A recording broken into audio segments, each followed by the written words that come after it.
എസേക്കിയേൽ 36 അധ്യായം 1 മുതൽ 38 വരെയുള്ള വാക്യങ്ങൾ. ഇസ്രായേലിന് നടച്ചില്ല. മനുഷ്യപുത്രാ, ഇസ്രായേൽ മലകളെ പ്രവചിക്കുക. ഇസ്രായേൽ മലകളെ കർത്താവിന്റെ വചനം ശ്രവിക്കുക.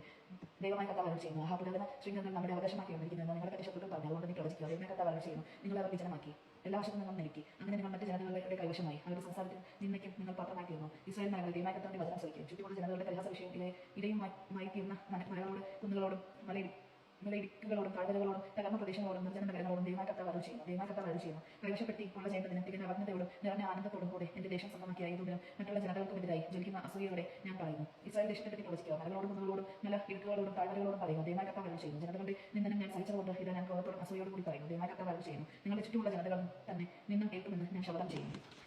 ഇസ്രായേൽ മലകളെ, നിങ്ങൾ ശാഖകൾ ഉറപ്പിച്ച് എന്റെ ജനമായ ഇസ്രായേലിന് വേണ്ടി ഫലം പുറപ്പെടുവിക്കുകയും അവരുടെ പ്രത്യാഗമനം അടുത്തിരിക്കുന്നു. ഇതാ ഞാൻ നിങ്ങൾക്ക് വേണ്ടി നിലകൊള്ളുന്നു. ഞാൻ നിങ്ങളിലേക്ക് തിരിയും. നിങ്ങളിൽ ഉഴവും വിതയും ഉണ്ടാകും. നിങ്ങളിൽ വസിക്കുന്ന ജനത്തെ ഇസ്രായേൽ ഭവനം മുഴുവനെയും തന്നെ ഞാൻ വർദ്ധിപ്പിക്കും. പട്ടണങ്ങളിൽ ജനവാസം ഉണ്ടാകുകയും നശിച്ചുപോയ സ്ഥലങ്ങൾ പുനരുദ്ധരിക്കപ്പെടുകയും ചെയ്യും. മനുഷ്യരെയും മൃഗങ്ങളെയും ഞാൻ നിങ്ങളിൽ വർദ്ധിപ്പിക്കും. അവർ സന്താന ദൃഷ്ടിയുള്ളവരായി പെരുകും. പൂർവ്വകാലങ്ങളിൽ എന്ന പോലെ നിങ്ങൾ ആളുകൾ വസിക്കുന്നതിന് ഞാൻ ഇടയാകും. മുൻകാലങ്ങളെക്കാൾ കൂടുതൽ നന്മ ഞാൻ നിങ്ങൾക്ക് വരുത്തും. ഞാനാണ് കർത്താവ് അപ്പോൾ നിങ്ങൾ അറിയും. ഞാൻ നിന്നിൽ മനുഷ്യൻ എന്റെ ജനമായ ഇസ്രായേൽ തന്നെ നടക്കുന്നതിനും ഇടയാക്കും. അവർ നിന്നെ കൈവശപ്പെടുത്തുകയും നീ അവർക്ക് അവകാശമാവുകയും ചെയ്യും. മേലും നീ അവരെ സന്താന ദുഃഖത്തിലാഴ്ത്തുകയില്ല. ദൈവമായ കർത്താവ് അരുളി ചെയ്യുന്നു. നീ മനുഷ്യരെ വീഴുകയും നിന്റെ ജനത്തെ സന്താന ദുഃഖത്തിലാഴ്ത്തുകയും ചെയ്യുമെന്ന് ആളുകൾ നിന്നെപ്പറ്റി പറയുന്നു. അതുകൊണ്ട് ദൈവമായ കർത്താവ് അരുളി ചെയ്യുന്നു. നീ മനുഷ്യനെ വീഴുകയും നിന്റെ ജനത്തെ സന്താന ദുഃഖത്തിലാഴ്ത്തുകയും ചെയ്യുകയില്ല. ജനതകളുടെ നിന്ദനം കേൾക്കുന്നതിനും നിനക്ക് ഞാൻ ഇടവരുത്തുകയില്ല. ഇനി ഒരിക്കലും നീ ജനതകളുടെ പരിഹാസം കേൾക്കുകയും നിന്റെ ജനത്തിന്റെ വീഴ്ച കാരണമാവുകയില്ല. ദൈവമായ കർത്താവ് അരുളി ചെയ്യുന്നു. കർത്താവിനോട് അരുളി ചെയ്യുന്നു. മനുഷ്യപുത്ര, ഇസ്രായേൽ ഭവനം സ്വദേശത്ത് വസിച്ചിരുന്നപ്പോൾ അവർ തങ്ങളുടെ ജീവിത രീതിയാലും പ്രവൃത്തികളാലും അതിനെ അശുദ്ധമാക്കി. എന്റെ മുൻപിൽ അവരുടെ പെരുമാറ്റം സ്ത്രീയുടെ അവർത്ത മാലിന്യം പോലെയായിരുന്നു. അവൻ സ്വദേശത്ത് ചിന്തിയ രക്തവും നാടിന് അശുദ്ധമാക്കാൻ ഉപയോഗിച്ച വിഗ്രഹങ്ങളും മൂലം ഞാൻ എന്റെ രോഗം അവരുടെ മേൽ ചൊരിഞ്ഞു. ജനതകളുടെ ഇടയിൽ ഞാൻ അവരെ ചിതറിച്ചു. അവർ പല രാജ്യങ്ങളിലുമായി ചിതറി കാത്തു. അവരുടെ പെരുമാറ്റത്തിനും ചെയ്തികൾക്കും അനുസൃതമായി ഞാൻ അവരെ വിധിച്ചു. എന്നാൽ അവർ ജനതകളുടെ അടുക്കൽ ചെന്നപ്പോൾ അവർ വിദ്യാർത്ഥെല്ലാം ഇവരാണ് കർത്താവിന്റെ ജനം. എന്നിട്ടും അവിടുത്തെ ദേശത്ത് നിന്ന് അവർക്ക് പോകേണ്ടി വന്നുവെന്ന ആളുകൾ അവരെ പറ്റി പറഞ്ഞു. അങ്ങനെ അവർ എന്റെ വിശുദ്ധ നാമം അശുദ്ധമാക്കി. ഞങ്ങളെത്തിയ ജനതകളുടെ ഇടയിൽ ഇസ്രായേൽ ഭവനം അശുദ്ധമാക്കിയ എന്റെ വിശുദ്ധ നാമത്തെ പ്രതി ഞാൻ അവഗണനായി. ഇസ്രായേൽ ഭവനത്തോട് പറയുക, ദൈവമായ കർത്താവ് അരുളി ചെയ്യുന്നു. ഇസ്രായേൽ ഭവനമേ, നിങ്ങളെ പ്രതിയല്ല, നിങ്ങൾ എത്തിച്ചേർന്ന ജനതകളുടെ ഇടയിൽ നിങ്ങൾ അശുദ്ധമാക്കിയ എന്റെ വിശുദ്ധ നാമത്തെ പ്രതിയാണ് ഞാൻ പ്രവർത്തിക്കാൻ പോകുന്നത്. ജനതകളുടെ ഇടയിൽ അശുദ്ധമാക്കിയ എന്റെ ശ്രേഷ്ഠ നാമത്തിന് പരിശുദ്ധി ഞാൻ തെളിയിക്കും.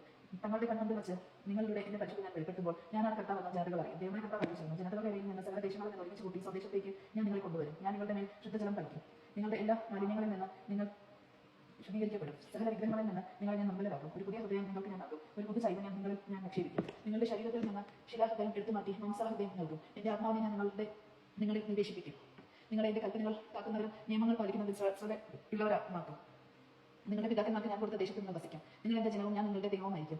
എല്ലാ അശുദ്ധിയിൽ നിന്ന് നിങ്ങളെ ഞാൻ മോചിപ്പിക്കും. ധ്യാനങ്ങൾ സമൃദ്ധമായി ഉണ്ടാക്കാൻ ഞാൻ കൽപ്പിക്കും. നിങ്ങളുടെ ഇടയിൽ ഇനിമേൽ ഞാൻ പട്ടിണി വരുത്തുകയില്ല. പട്ടിണി മൂലമുള്ള അവർക്കെത്തി ഇനി ഒരിക്കലും നിങ്ങൾ ജനതകളുടെ ഇടയിൽ സംഹരിക്കാതിരിക്കേണ്ടതിന് ഞാൻ നിങ്ങളുടെ വൃക്ഷങ്ങളുടെ ഫലങ്ങളും വയലുകളുടെ വിളവുകളും സമൃദ്ധമാക്കും. അപ്പോൾ നിങ്ങളുടെ ദുർമാർഗ്ഗങ്ങളും ദുഷ്പ്രവൃത്തികളും നിങ്ങൾ ഓർക്കുകയും നിങ്ങളുടെ തെറ്റുകളെയും നിന്യമായ പ്രവൃത്തികളെക്കുറിച്ച് നിങ്ങൾ നിങ്ങളോട് തന്നെ വെറുപ്പ് തോന്നുകയും ചെയ്യും. ദൈവമായ കർത്താവ് അരുളി ചെയ്യുന്നു. നിങ്ങളെ പറ്റിയല്ല ഞാൻ പ്രവർത്തിക്കുന്നതെന്ന് നിങ്ങൾ അറിഞ്ഞുകൊള്ളുക. ഇസ്രായേൽ വംശമേ, നിന്റെ പ്രവൃത്തികളെ ഓർത്ത് ലജ്ജിച്ച് തല താഴ്ത്തുക. ദൈവമായ കർത്താവ് അരുളി ചെയ്യുന്നു. ദുഷ്കൃത്യങ്ങളിൽ നിന്ന് നിങ്ങളെ ഞാൻ ശുദ്ധീകരിക്കുന്ന നാളിൽ നഗരങ്ങളിൽ ജനം വസിക്കുന്നതിനും നശിക്കപ്പെട്ട സ്ഥലങ്ങൾ പുനരുദ്ധീകരിക്കപ്പെടുന്നതിനും ഞാൻ ഇടയാക്കും. വഴിപോക്കത്തെ ദൃഷ്ടിയിൽ ശൂന്യമായി കിടന്നിരിക്കുന്ന വിജനപ്രദേശത്ത് കൃഷി ഇറക്കും. അപ്പോൾ അവർ പറയും, ശൂന്യമായി കിടന്ന ഈ സ്ഥലമല്ല ഏദൻ തോട്ടം പോലെ ആയിരിക്കുന്നു. ശൂന്യവും വിജനവും നശിക്കപ്പെട്ടതുമായ നഗരങ്ങൾ ഇപ്പോഴും സുശക്തമായിരിക്കുന്നു. അവിടെ ആളുകൾ വസിക്കുന്നു. നശിക്കപ്പെട്ട സ്ഥലങ്ങൾ പുനരുദ്ധീകരിച്ചതും ശൂന്യമായി കിടന്നതിനെല്ലാം വീണ്ടും കൃഷിയിലിറക്കിയതും കർത്താവായ ഞാനാണ് എന്ന് നിങ്ങളുടെ ചുറ്റും അവശേഷിക്കുന്ന ജനതകൾ എന്നറിയും. കർത്താവായി ഞാൻ പറഞ്ഞിരിക്കുന്നു. ഞാനത് നടപ്പിലാക്കും. ദൈവമായ കർത്താവ് അരുളി ചെയ്യുന്നു. നാട്ടിൻപറ്റത്തെ എന്ന പോലെ തങ്ങളുടെ ജനത്തെ വർദ്ധിപ്പിക്കണമേ എന്ന് ഇസ്രായേൽ ഭവനം എന്നോട് അപേക്ഷിച്ചു.